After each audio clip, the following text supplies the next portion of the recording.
morning, everyone. How's everybody doing? Yes, like I said, good morning. I hope you all enjoyed the intro mix as well. It was a mix in it.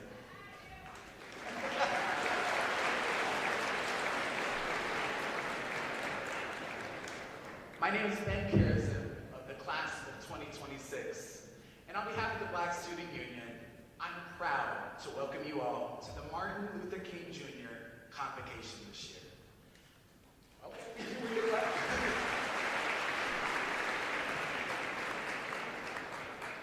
I'd like to begin by thanking the students, parents, teachers, overall the many people involved who worked hard to make this convocation a memorable one for you all here today. Can the MLK committee please stand up? Let's give them a round of applause.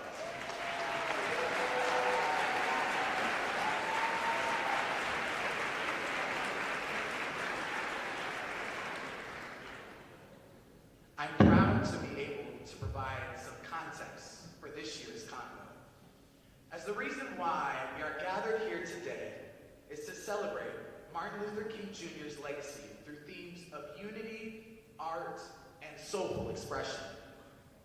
A few days ago, Mr. Pettigrew and I were chatting, and he informed me that during the Civil Rights Movement, Martin Luther King Jr. would often call one of the most influential voices in gospel music, Ms. Mahalia Jackson, just to hear the sound of her voice, to hear her sing. King did this to inspire his work. During trying times, she would pick up the phone and sing to him, leading King to call her a blessing to me, a blessing to all who have learned through her not to be ashamed of their heritage. He then went on to inspire generations upon generations of Black creatives, from poets to musicians to activists, and his impact continues to resonate even today. Finally, I would like to give you a preview of how we are celebrating Dr. King's legacy in this program here today. As you may have heard, music is an indispensable part of this year's convocation, and that is largely in part due to King's work.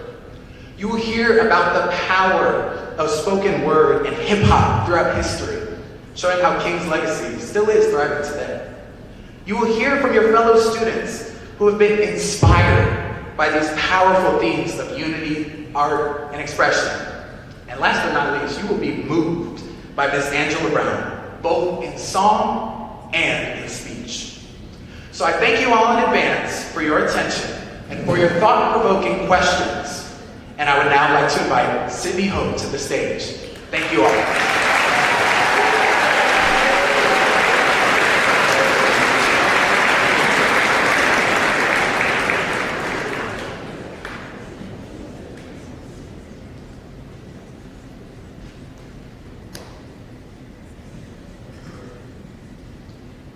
Good morning, Rebuff community.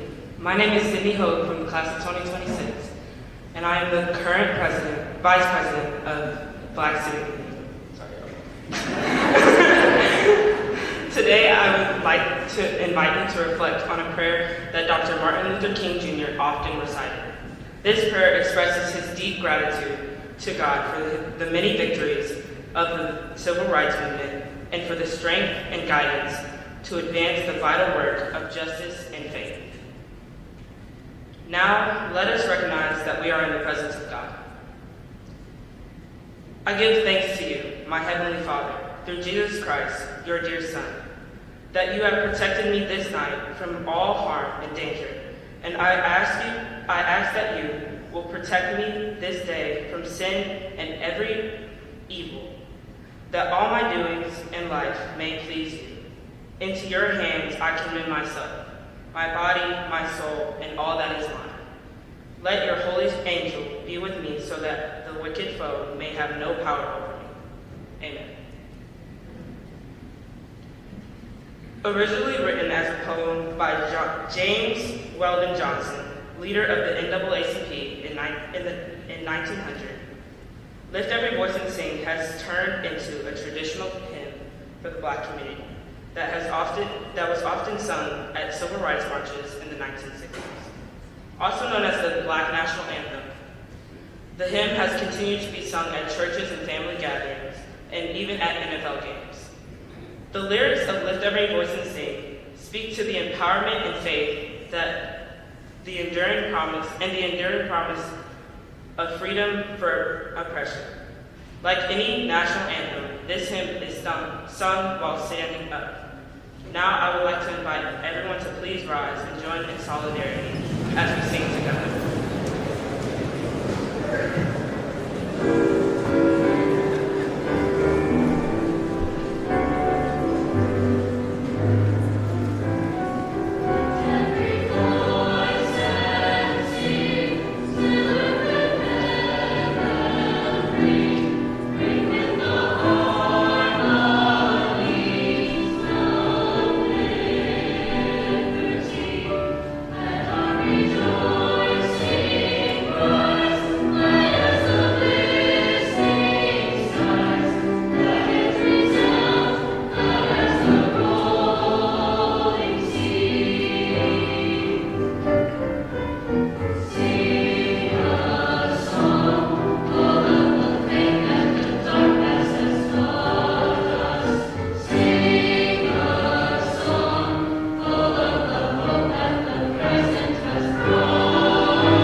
Thank you, Mr. Tipple, the choir, and our esteemed guest, Ms. Angela Brown, for the uplifting rendition of Lift Every Voice and Sing. Let's give them another round of applause.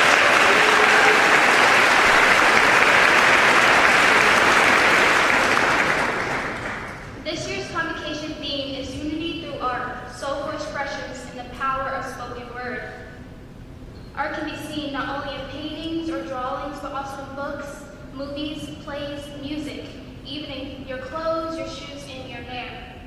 Black voices have often been heard and often silenced, but art has always been a way to amplify and unite these voices, from the profound verses of Maya Angelou to the jazzy melodies of Stevie Wonder. Creativity spans time, shaping culture, connecting the past and present through expression. Art is also about courage to try.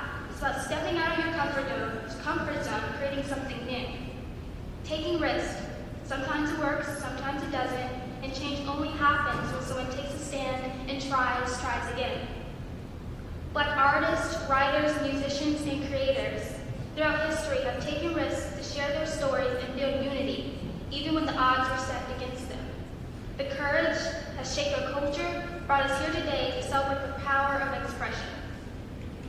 As we focus on representing expression through multiple forms of art, I'm excited to introduce our first student performers. My fellow co-president, Lauren Martin, who will be playing the violin, and Joseph,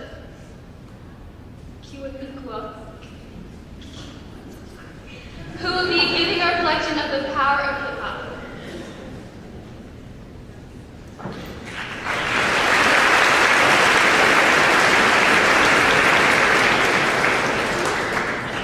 Hello, everybody. How are you doing today? Good. My name is Lauren Martin, co-president of our Black Student Union class in 2025. From seeing me with my headphones or my yellow violin case covered in stickers, you may have gathered that music is a big part of my life. Outside of being a part of Rebuff's chamber orchestra for all of my 4 years, I've been taking lessons and playing with the Indianapolis Symphony's Metropolitan Youth Orchestra for the past 10 years. Martin Luther King Jr. once shared that labor that uplifts humanity has dignity and importance and should be undertaken with painstaking excellence. This quote reminds us that dedication and perseverance are essential in any pursuit, including the arts. Today, I have the opportunity to play in front of you all. Learning to play Meditation by French composer Jules Massenet from the opera Thais was a journey of overcoming challenges and growing both as a musician and as a person. I chose to perform it here today because it represents everything that I've worked for and lets me express emotions that words can't capture. Playing the violin, especially this piece, feels like a soulful expression. It's how I share my passion and connect with others on a deeper level. This is Meditation from the opera Thais by Jules Massenet.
Lord, can we get another round of applause?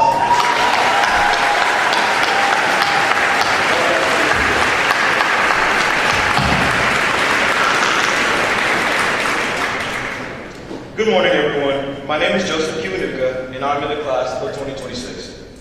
Since its creation, hip-hop has been a staple within the Black community as it allowed individuals to express their experiences and lifestyles in an artistic manner. Very quickly, it became a global language that was used to communicate a wide variety of topics, ranging from hardships and struggles to triumphs in cultural expression. One of the most commonly known artists who displayed these qualities was Tupac Shakur. His diverse catalog, with songs such as Keep Your Head Up, which addresses the adversity Black women have to go through and encourages them to know their worth, to California Love, in which he showcases his love and pride for California in its diverse lifestyles. Kendrick Lamar, who was born and raised in California and experienced the various lifestyles firsthand, is another artist who expressed his experiences in an artistic manner, best exemplified in All Right, which was his lead song off of his 2015 album, To Pimp a Butterfly. All Right expresses the idea of having hope despite being in challenging times. All right, so we are going to engage in some Black culture with a little call and response. So for the lyrics I'm going to read, I need everyone to say "ya" when I point out to the crowd. So let's practice this out real quick. All right. A little more. The opening lyrics of the song are, "All's my life I had to fight. All's my life I hard times like, bad trips like, Nazareth. I messed up, homie, you messed up, but if God got us, then we gon' be all right." Yeah. These opening lyrics perfectly encapsulate the song's theme as Kendrick tells us, the listener, that even though we have gone through hard times, we will be all right at the end of the day. Due to the song's sentiment, it was commonly used during the Black Lives Matter movement, which encouraged many protesters to remain positive, even if, at times, it felt as if no progress was being made. This song played a significant role in the success of one of the largest protest movements in U.S. history, and I believe this conveys the true power of spoken word and how a few words can go a long way. Let's bring Avia Melrose to the stage to help move our program along and introduce our special guest.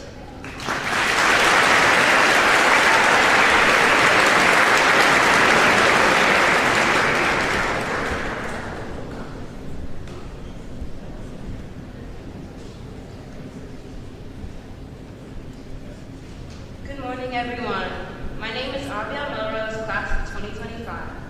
I'm honored to introduce Angela Brown, a world-renowned soprano who has performed on prestigious stages worldwide, including the Lincoln Center, the Kennedy Center, and the National Opera of Paris.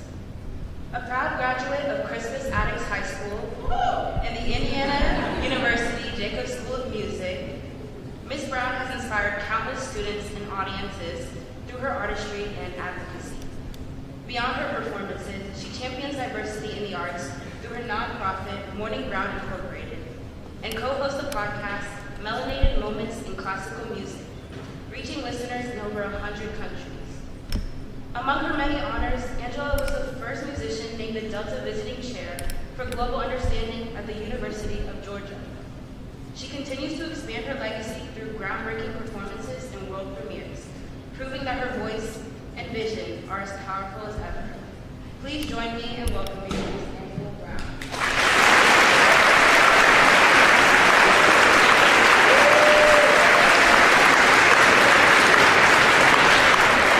So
inspired already from the talent on this stage and the beautiful, oh, I love the DJ. Okay. Hey, from the morning. And thank you so much, honey, for playing my very favorite violin piece, Titus. It was gorgeous, beautiful. Everything has been done to the maximum level this morning. And I want you to know that I am from Indianapolis, Indiana. And there are things that I never thought I would be able to achieve in this life. But I have been able to do that. So this morning, this is my story. It's entitled, Nothing Beats a Failure But a Try. Now, in my life, I have done plenty of dreaming, yes. But I've never seen my dreams as impossible. Now, I will say, they've been trying, hard, and sometimes complicated, but never impossible. And you want to know why? Because my mother and father told me I could do anything I put my mind to. Walter C. Brown, my father, worked for Chrysler Corporation for 47 years. Can you imagine nowadays working anywhere, for that length of time? But my father worked there for 47 years, but really it was only 41, because for 6 years of his time, he never took a sick day. So they added it to his time of working there. I remember him getting up early most mornings, getting me and my older brother George and my younger brother Aaron together for school. He would cook breakfast and make lunches, and sometimes he would comb my hair. Now, I have to say the ponytails that he decided to put in were very tight, and they were pulled to the side of my head. And years later, after he and my mother divorced, they remained good friends and always made sure we had everything we needed. Not always everything we wanted. He'd say to me, Angie, I'll take care of your needs. You get your wants. He was a very practical man that way. He said, Angie, before you get married, make sure you live on your own. Learn how to pay your own bills and save for a rainy day. Know how to check the oil in your car and to top off the windshield washer fluid. Check the tire pressure and also get AAA. Because sometimes you need a little more help than a tire pressure and an oil top off, okay? He said, now always pay your rent first after your tire, okay? If the lights get cut off, light a candle. If the water gets turned off, go to a friend's house to shop. If you don't have food, go to the local food pantry. But if you have no roof over your head, I'm not going to cuss this morning, but you know where you at. You out, okay? Outdoors, literally. It may not always be easy, but you know you can stand on your own 2 feet. He was a great man of character. That I am proud to have called my dad. Now, for my mother, Freddie Mae Brown, she was known as a PK, a pastor's kid, okay? She grew up the daughter of Reverend F.H. Moore and Georgia Anna Moore. My mother was a singer, beautician, nurse, visual artist, model, crafter, art teacher, and business owner, honey. She was the Jane of all trades and the master of them as well. Now, I want to stop here just to give you a little context on why I'm wearing my mud cloth this morning. This is my mother's mud cloth.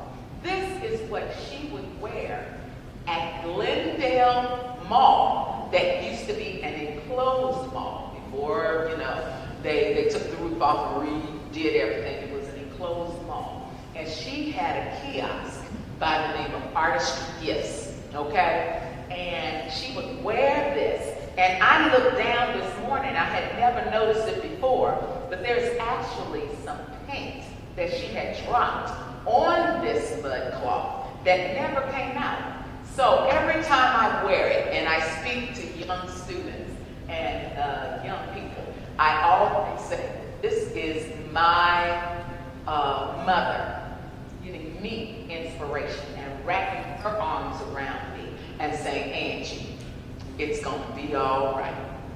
Like Kendrick Lamar. Now let me find a place. Okay. She was never afraid to quit a job. It wasn't if it wasn't the right fit for her. She just moved on to the next thing and did it well. She was the only woman I knew who would tell her boss where to go and also tell them that she could have another job tomorrow. And baby, she did. Now, though Mother did not follow her musical passions, she very successfully channeled her creativity into visual arts, as I was telling you. My mother would doodle for hours in a sketchbook, drawing disembodied eyes and noses and mouths. She drew animals, still life, and figures, and that is where her inspiration began for her stationery lines. I told you she did everything. She would draw a potted plant at the bottom of the stationery page and the same plant on the back of the envelope flap. After having them reproduced, my brothers and I, our job was to wrap the stationery and envelopes together, assembly line fashion, in the basement of our Indianapolis home. That was also a beauty shop. I told you, sister girl had it going on. There, they were placed in a decorative basket, and when her hair clients came over to have their hair done, she would sell the stationery to them. And I even remember going door to door with them in the neighborhood. Her business grew, and she moved to a small kiosk in one of the malls, Glendale Mall, as I was telling you, in Indianapolis, where she would do portraits by photograph and other handcrafted items. She could make a masterpiece out of whatever medium her customers wanted her, and a likeness that was so uncanny. My mother's example of climbing, striving, or reaching for her destiny till the day she died is instilled in us and an attitude of gratitude. Never be too cocky to ask for help. But there is always someone else who knows more than you. So be smart enough to close your mouths and listen. If you are always talking, you may miss the very thing that can help you to climb to your destiny.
A dream that will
challenges. Now, this is about to get personal.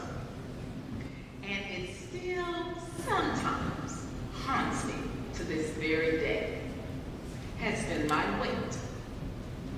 From an early age, my parents knew I was going to have a weight problem. I was tall for my age and with the weight of 120 pounds at 5 years old. Don't judge me. I looked like a little woman instead of a little girl. My mother was always concerned that because I did look more mature than my peers, older boys and men would get after me. One time when I was outside playing with my brothers and their friends, she noticed I was the only girl. So she called me in the house quick, and that was to be the start of my woman studies. And she poured her knowledge into me. She would teach me how to braid hair and sew and knit, cook and crochet. I know how to season a pie. She also set out to see that I lost weight, or at least had the tools to do that on my own one day. So she started taking me to weight loss meetings. I remember being the only child in this weight loss group at the time called Weightless Wonders. Okay? Ain't what nobody wanted. Anyway, with my Barbie dolls in tow, I would sit in these meetings at the Sizzler or the Bonanza. Who planned this? And before they would open on a Saturday morning, sitting there smelling the steaks of yesteryear, I was hangry. Okay, not angry, but hangry. They would let you have all the Diet Fresca and Tab you could drink. And to this day, I hate them both, okay? I also hated the clothes I had to wear. When I was younger, my mother would make all my clothes. But as I grew older, my father would take me shopping. Not being able to find youthful clothing, I was relegated to the women's section in the back, behind the laundry, the laundry stuff. I had to wear clothes that I would call today old lady clothes. You know, the brightly colored polyester pants, big flower tops, and tent dresses. My father, in his very helpful, loud voice, would yell from across the store, "Hey, Angie, your size is over here." I was like, "Thank you, Dad." So, as I began to climb the mountain to try to slim down, I continued to sing everywhere I could. One time, the show Star Search, which was the precursor to American Idol and The Voice, was in Indianapolis. My mother encouraged me to go down and audition. I stood in this very long line that seemed to be hours. And as I approached the door, I would have been the next person to cross the threshold. They closed the door and shut down the auditions. And I was standing there going, "But you're leaving the best talent on this side of the door." But that was not to be the only time I would have the door shut in my face. When I began pursuing my graduate studies, I was assigned a counselor for direction on whether I should go for a master's degree or an artist's diploma. Basically playing it safe or go for the stars. I chose to go for the stars and told my counselor that I wanted to be the next Leontine Price, a very famous black opera singer, and that sang on the stages of the world. I told him, he told me point blank, go for the master's degree, because every black girl that comes in these halls wants to be the next Leontine Price. What makes you think you're so special? Well, that hurt me. That hurt me to the core, but I didn't let it stop me. I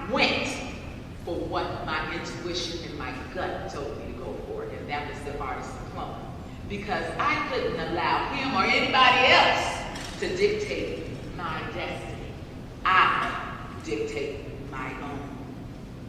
A few years later, after I had become the big fish in a big pond and a star of the university that the dean of the School of Music would take all over the world, I auditioned for the very famous Metropolitan Opera that happened to have auditions every year. Now, I would audition for 3 years in a row, but I could never get to the national finals in New York. I was about to age out of the competition and decided to try one last time. That was the time I made it through to the finals and won the entire competition. If I had not continued to try, I would have never known I could have made it that far. It has been years since that happened, and I have gone on to sing in opera houses and with symphony orchestras all over the world. I have recorded several albums and starred on television shows and been on a Grammy-winning recording. I have been featured in Oprah magazine, in multiple books, on the front page of the New York Times, on CNN and CBS News. I have had song cycles and opera roles written for my voice. I have performed for presidents, royalty, and for the common man. I even took a page from my mother's book and started my own accessory line, aptly entitled Freddie Mae's Daughter, affectionately named after her. Still, through all of this, I couldn't see myself represented in the audiences or most of the time on the stages I was performing on. But I dictate my destiny. So I created a show called Opera from a Sister's Point of View to help demystify opera for audiences that normally wouldn't go.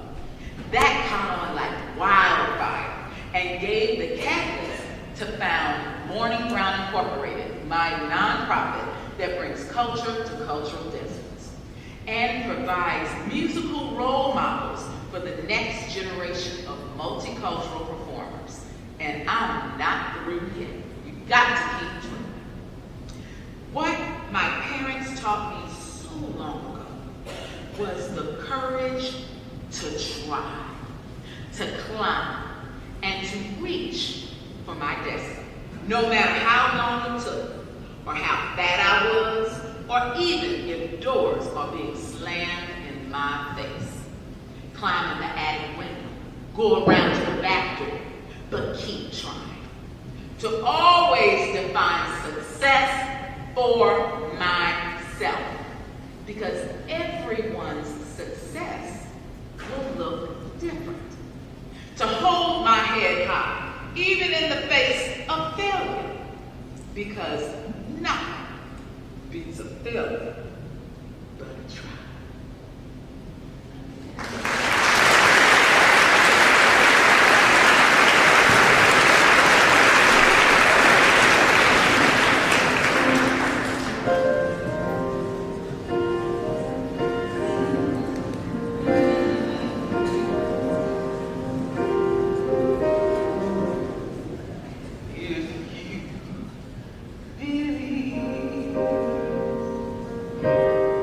Well,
round of applause.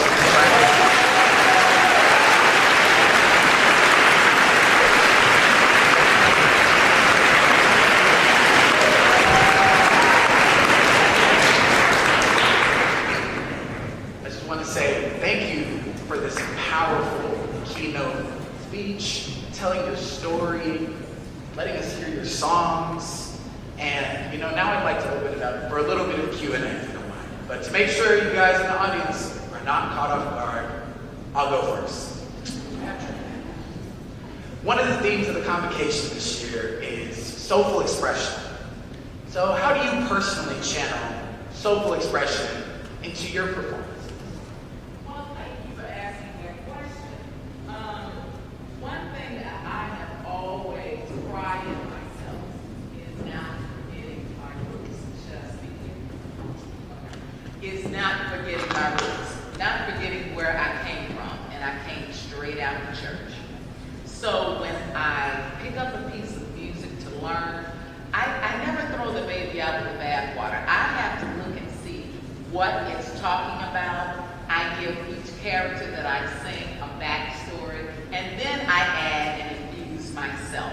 And that's how I keep it grounded and to give a soulful, a feeling. Not necessarily, soul is not necessarily about the color of your skin. Get that.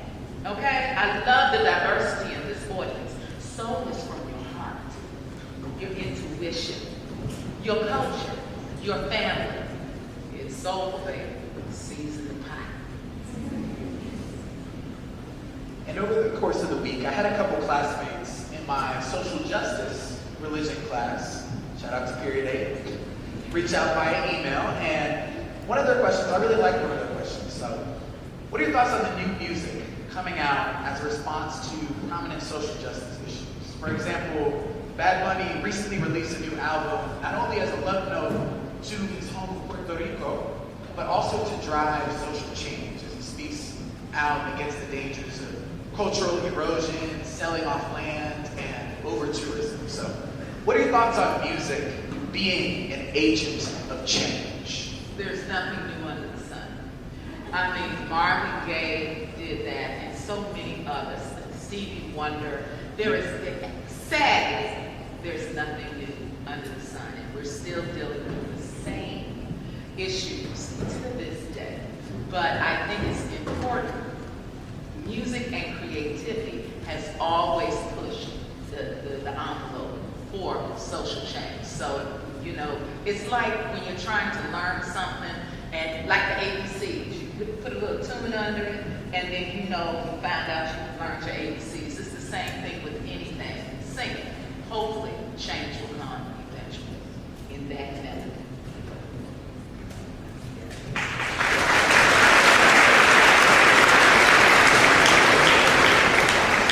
All right, everyone. Now this is where the fun begins. Let's open it up to the floor. We'd love to hear from all of you out here in today's audience, students, teachers, and faculty alike. Any questions? Please come on up to the stage. I'll hand you the microphone. Say your name, grade, department. Any questions for Ms. Brown? Come on, don't be shy. I know you all are thinking something. My name is Max Adams. Hi, I'm Max. in class of 25. And I had a question. You talked a lot about when you were in your youth, you dictated your destiny, and you overcame all these challenges. How do we take the power of the individual into the power of the community? Because a lot of the things the problems in the world that you deal with as a youth, we also deal with still. And so how do we take what we are trying to overcome individually as a communal thing? Because things are still very divided. One bite at a time. You can't eat an elephant. Look at the whole thing. It's like, it's overwhelming. I can't. But you can start at that knee, and nibble on that a little bit. It's basically just trying to cut out the noise and just, first of all, go within and deal with yourself. Then deal with your family. Then deal maybe with your over a school program. Let your light shine in small pockets, and it will catch on. The world is just so vast and so big, it makes so much noise. We feel like the little we are doing is not enough, but really it is. You have to affect change in your world, and then it will shine out. So don't get up and go. Okay, I like the breakaway pain.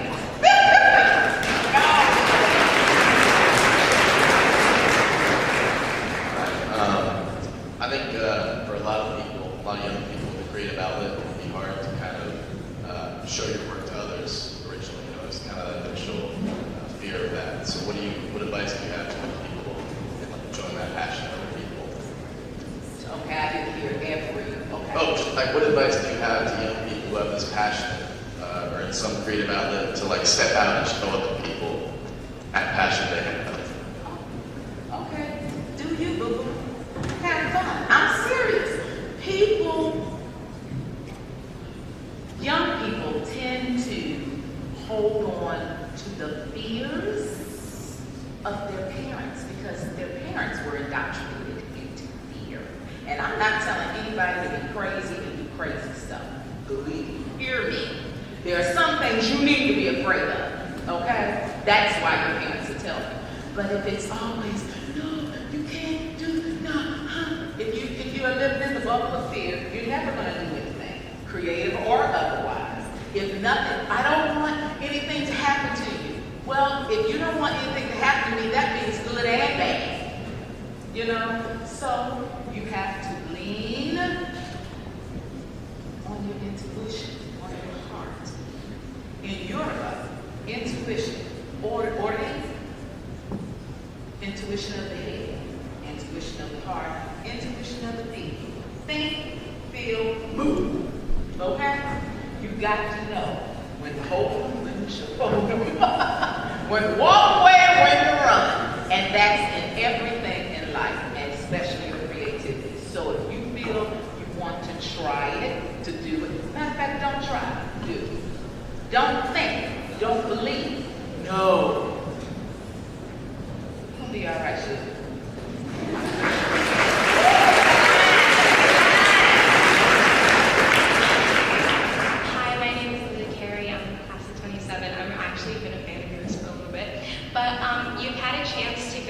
Around the world to perform at so many amazing places. What has been your favorite performance and why? Ooh, thank you for asking me that question. One of my favorite places because, like I said, as I was traveling around the world, I didn't see a lot of representation, okay? Even when you're singing operas that are about the peoples of the world, okay? But I have to say one of the most amazing performances I had was in South Africa because I was singing with Cape Town Opera and I was singing with Africans and Afrikaanses. That's everybody. It was a melange of beautiful colors. It's like going to Brazil and you don't know, white, black, whatever. It's just people.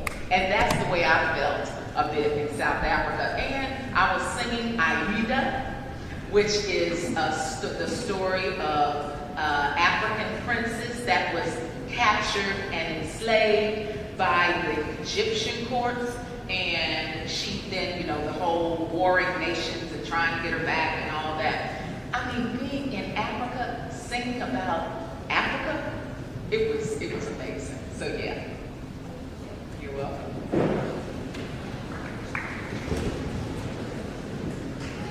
Hi, my name is Andrew Heller, and how do you think rappers and musicians affect culture today? How do I think rappers?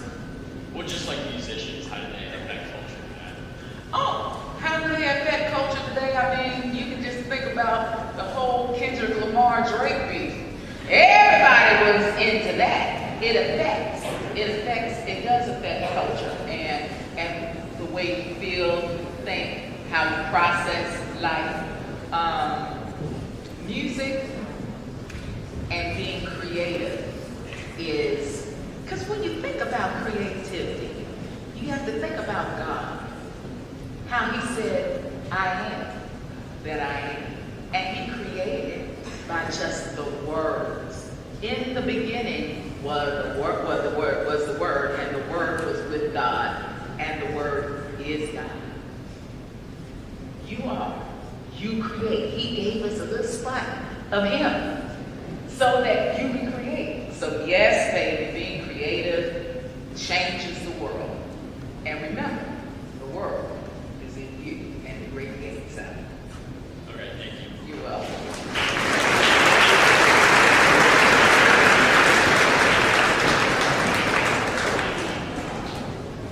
My name is Dr. Garrett, and I was just wondering, from hearing your life story, I've gathered that you've gone through lots of experiences and stuff.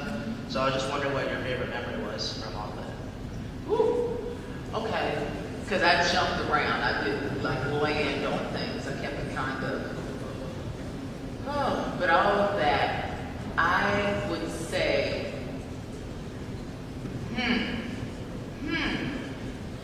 I'm very blessed to have had the parents I had. And then having an opportunity to sing on the Metropolitan Opera stage. You know, that was just one of the most heady times in my life. And I was not young, okay? I was an older student. My voice is such that the repertoire that I sing, a 20-year-old is not going to be singing. So I didn't make my debut at the Metropolitan Opera until I was 41. Yeah, I don't have no problem saying it. That was 20 years ago. I'm 61. I know, isn't it amazing?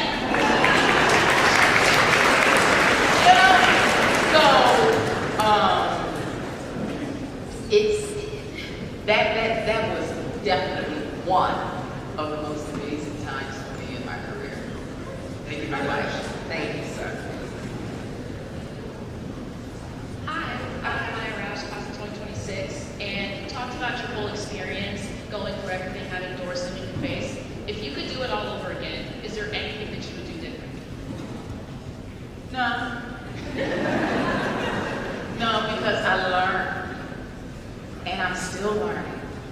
You know, I'm able to, because of those experiences, I'm able to mentor and inspire and encourage all of you. So I'm not, it's like that parable in the Bible about being salt.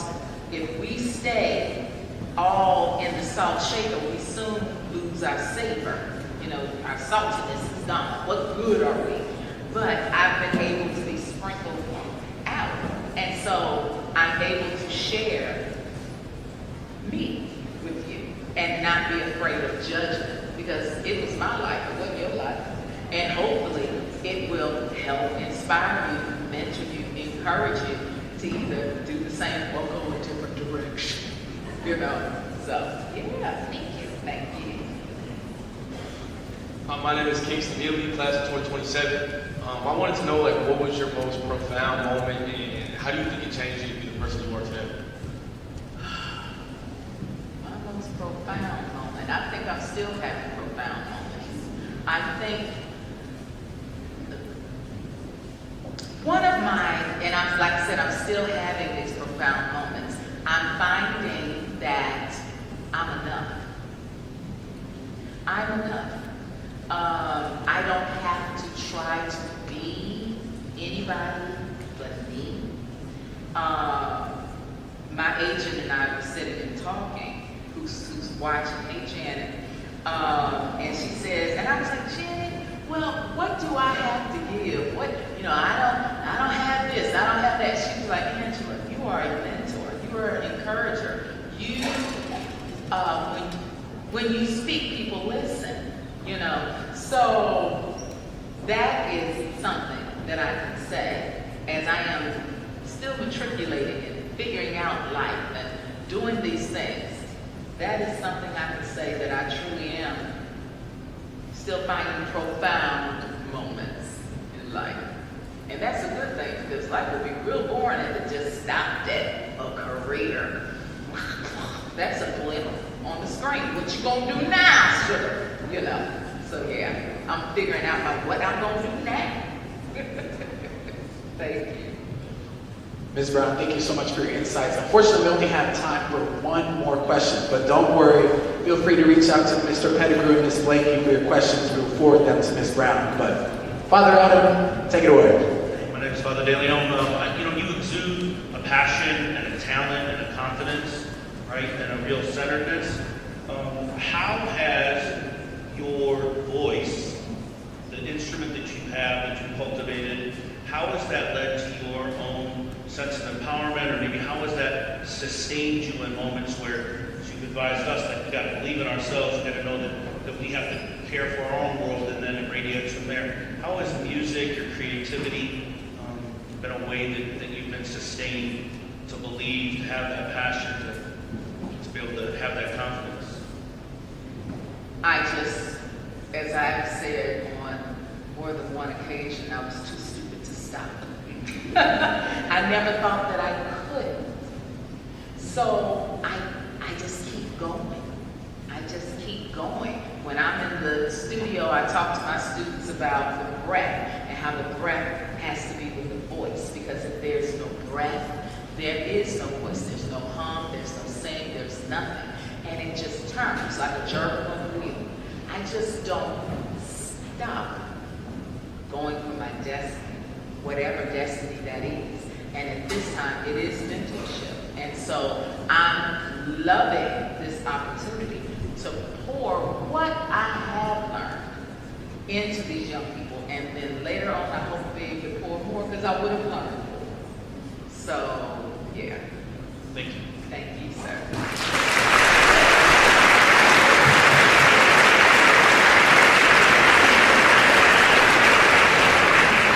All right, and that wraps it up. Thank you so much for your questions out in the audience. And once again, I'd ask for one more round of applause for Ms. Angela Brown.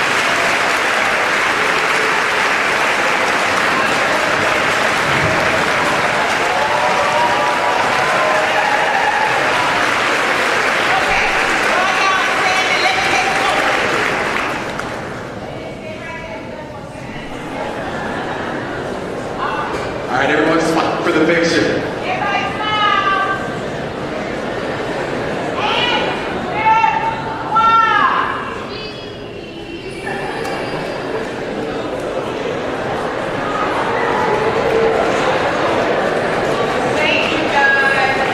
Thank you again, Ms. Brown.